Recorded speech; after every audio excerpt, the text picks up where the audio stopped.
ជំរាបសួរបងប្អូនអតិថិជនទាំងអស់គ្នាដែលកំពុងមានតម្រូវការស្វែងរកប្រភេទសម្បកដបផ្លាស្ទិកខាងសិប្បកម្មយើងខ្ញុំមានគ្រប់គ្រងសម្បកដបជាច្រើនប្រភេទមានច្រើនខ្នាតច្រើនចំណុះបន្ថែមពីនេះដែរសម្រាប់បងប្អូនដែលកំពុងស្វែងរកដៃគូសហការថាលក្ខណៈសិប្បកម្មខ្នាតតូចខ្នាតធំឬធ្វើជាប្រែផ្ទាល់ខ្លួនខាងសិប្បកម្មយើងខ្ញុំមានទទួលសហការធ្វើពុម្ពជូនអតិថិជនទៅតាមតម្រូវការដែលបងប្អូនចង់បានឥឡូវនេះបងប្អូនសូមណែនាំប្រភេទសម្បកដបមាត់ធំមានជាប្រភេទដបជ្រុងខ្លី 250ml និង 330ml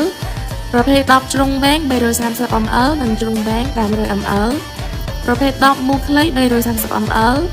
មូលវែង 330ml និងប្រភេទដបពីរ៉ាមីត 330ml សម្រាប់ប្រភេទសម្បកដបមាត់តូចខាងប្អូនមាន 150ml ខ្លីនិង 150ml វែងប្រភេទដបជ្រុងមាន3ចំណុះគឺមាន 180ml 250ml និង 330ml បងដែលចង់បានខ្នាតធំចំណុះធំខាងប្អូនមានចំណុះ 1000ml និង 1500ml សម្រាប់ប្រភេទដបដាក់សាប៊ូលេងចាយខាងសិប្បកម្មប្អូនក៏មានដែរបងមានចំណុះ 380ml 430ml និង 730ml ចំពោះគុណភាពសាច់ជ័រគឺក្រាស់ថ្លារលោងស្អាតសម្រាប់គម្របខាងប្អូនមានច្រើនពណ៌ច្រើនជម្រើសជូនអតិថិជន